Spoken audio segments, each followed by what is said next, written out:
kasus ini tidak diberantas, mungkin kedepannya itu masyarakat akan menormalisasikan hal-hal seperti ini.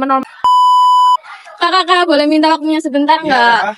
Aku mau tanya-tanya nih, kakak mungkin udah tahu ya sekarang di media sosial itu lagi marak bahas soal kontroversi dari grup atau komunitas Facebook yang namanya itu Fantasi Sejarah. Kakak mungkin udah pernah dengar soal kasus itu? Kalau dengar sih, dengar yang soalnya baru-baruan ini. Oh ya, tahu yang viral di Facebook itu ya? Oh, yang ada di Facebook itu ya? Tahu. Betul sekali. Nah, aku mau minta pendapat kakak, bagaimana pendapat kakak tentang Fantasi Sejarah tersebut? Yang pastinya itu menyalahi norma dan aturan yang ada ya. Terus juga menyebabkan beberapa korban, termasuk itu kan juga di anak-anak kecil. Ada yang berapa 5 tahun, 3 tahun itu menyebabkan trauma. Seperti itu sih. Kalau menurut saya itu sangatlah tidak bagus, apalagi di situ ada banyak kaum laki-laki. Nah, tapi tidak hanya kaum laki-laki saja ya, tapi juga ada perempuan. Di situ juga pasti ada kayak bapak-bapak atau seorang peran ayah di situ. Nah, seharusnya peran ayah itu menjaga anaknya dalam dalam kayak menjaga anaknya dalam untuk tidak melakukan hal tersebut, apalagi dalam hal yang sedara. Yang tidak sedara aja tidak boleh, apalagi yang sedara gitu kan Kak, gitu. Kalau menurut saya untuk Fantasi Sejarah ini, kalau menurut saya agak kurang setuju sih dari saya. Kenapa? Karena itu lebih ke penyimpangan sosial gitu aja. Oke. Terus berarti menurut kakak itu sangatlah tidak mencerminkan peran ayah ya? Iya betul Kak. Nah, terus kalau misalnya itu ya Kak ya, kayak hal itu tidak ditindaklanjuti atau dinormalisasikan gitu, apa sih dampaknya buat kedepannya gitu, buat generasi atau buat? Wah itu dampaknya pasti sangat besar ya Kak. Apalagi itu yang pertama itu adalah perilaku yang menyimpang banget.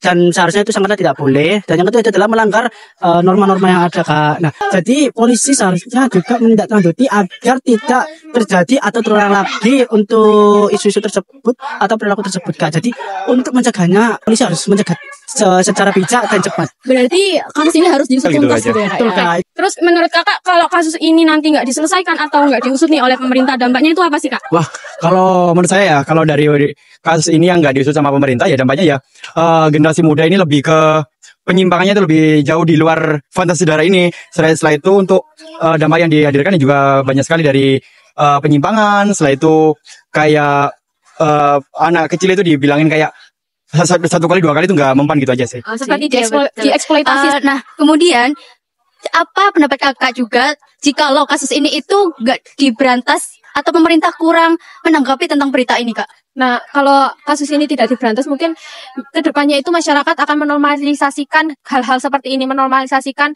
bahwasannya kekerasan seksual itu ya juga sudah umum, sudah biasa seperti itu. Oh ya betul, dan membuat generasi muda semakin tidak tertata dengan baik ya Kak. Dan juga menyebabkan trauma juga sih, apalagi kayak banyak anak muda yang akhirnya takut untuk menikah karena takut mendapatkan pasangan yang seperti itu. Oke, terima kasih ya Kak waktunya, selamat beraktivitas. Semuanya, hari ini kita akan membahas topik yang cukup sensitif namun penting untuk kita pahami bersama, yaitu mengenai fenomena di media sosial, yaitu Facebook komunitas Fantasi Sejarah, dan bagaimana hal ini berkaitan erat dengan teori konflik sosial dalam gender. Di tengah upaya kita memperjuangkan kesetaraan gender dalam masyarakat, kenyataannya masih banyak ketimpangan yang terjadi, mulai dari diskriminasi dunia kerja, kemudian ada ketidakadilan dalam pendidikan, hingga kekerasan berbasis gender yang masih marak terjadi dalam masyarakat. Menurut data Komnas Perempuan, kasus kekerasan terhadap perempuan dan anak akan terus meningkat setiap tahunnya dan menunjukkan bahwa struktur sosial yang timpang masih sangat mempengaruhi kehidupan kita sehari-hari.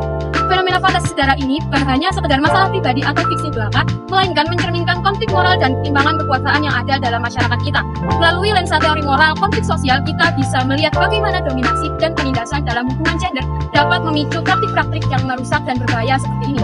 Mari kita kupas bersama bagaimana isu ini bukan hanya soal fantasi, tapi juga soal perjuangan melawan ketidakadilan dan penindaan yang harus kita hadapi demi menciptakan masyarakat yang lebih adil dan setara.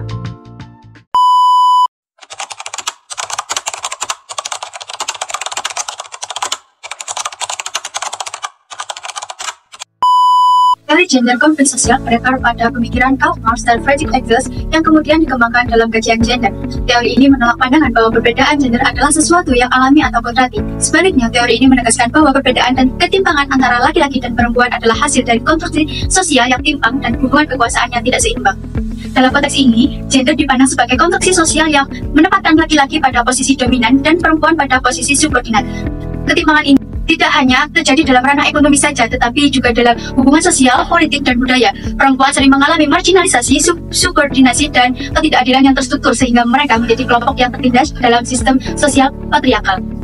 Teori konflik sosial juga menyoroti bahwa ketidakadilan gender merupakan bagian dari konflik yang jelas dan lebih luas, di mana dominasi laki-laki sebagai kelompok penguasa pertahanan kekuasaan melalui berbagai mekanisme sosial, termasuk norma, nilai, dan institusi yang membatasi peran perempuan.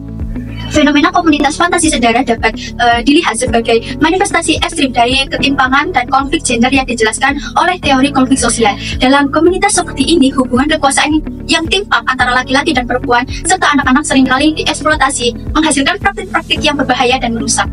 Fantasi sedara bukan hanya sekedar imajinasi atau fiksi, tetapi juga mencerminkan bagaimana norma sosial dan struktur kekuasaan yang timpang dapat membentuk pandangan dan perilaku yang menyimpang. Ketika perempuan dan anak-anak ditempatkan dalam posisi rentan dan subordinat, mereka menjadi sasaran eksploitasi dan kekerasan baik secara nyata maupun simbolik. Selain itu, fenomena ini juga menyoroti bagaimana tabu dan stigma sosial sering membuat isu kekerasan dalam keluarga sulit diungkap dan ditangani dengan serius. Hal ini memperkuat siklus penindasan dan ketidakadilan yang dialami oleh korban, terutama perempuan dan anak-anak. Menghadapi isu fantasi sedara dan ketimpangan gender mendasari tidaklah mudah. Beberapa tantangan utama meliputi ketimpangan kekuasaan yang mengakar, struktur sosial patriarkal yang kuat membuat perempuan dan anak-anak sulit mendapatkan perlindungan dan keadilan karena norma dan budaya seringkali membenarkan dominasi laki-laki. Kemudian stigma dan tabu sosial. Isu kekerasan dan eksploitasi dalam ranah keluarga masih dianggap tabu, sehingga korban enggan melapor dan masyarakat cenderung menutup mata atau menyalahkan korban.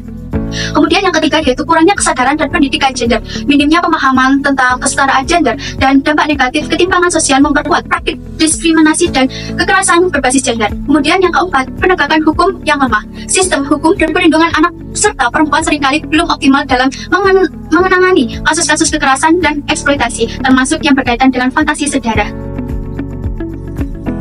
Dapat disimpulkan bahwa fenomena fantasi sedara bukan sekedar persoalan imajinasi atau fiksi, melainkan merupakan cerminan nyata dari ketimpangan dan konflik sosial yang berakar pada struktur patriarki dalam masyarakat. Teori gender konflik sosial menjelaskan bahwa ketidakadilan dan dominasi laki-laki atas perempuan dan anak-anak menciptakan ruang bagi praktik-praktik berbahaya seperti ini untuk berkembang. Ketimpangan kekuasaan yang terjadi bukan hanya memperkuat posisi laki-laki sebagai kelompok dominan, tetapi juga menempatkan perempuan dan anak-anak dalam posisi yang rentan dan rawan untuk dieksploitasi. Selain itu, tabu dan stigma sosial yang melekat pada isu-isu ini seringkali membuat korban sulit untuk berbicara dan mendapatkan perlindungan yang layak. Oleh karena itu, kita semua sebagai individu maupun sebagai bagian dari masyarakat memiliki tanggung jawab untuk bersama-sama melawan ketidakadilan ini.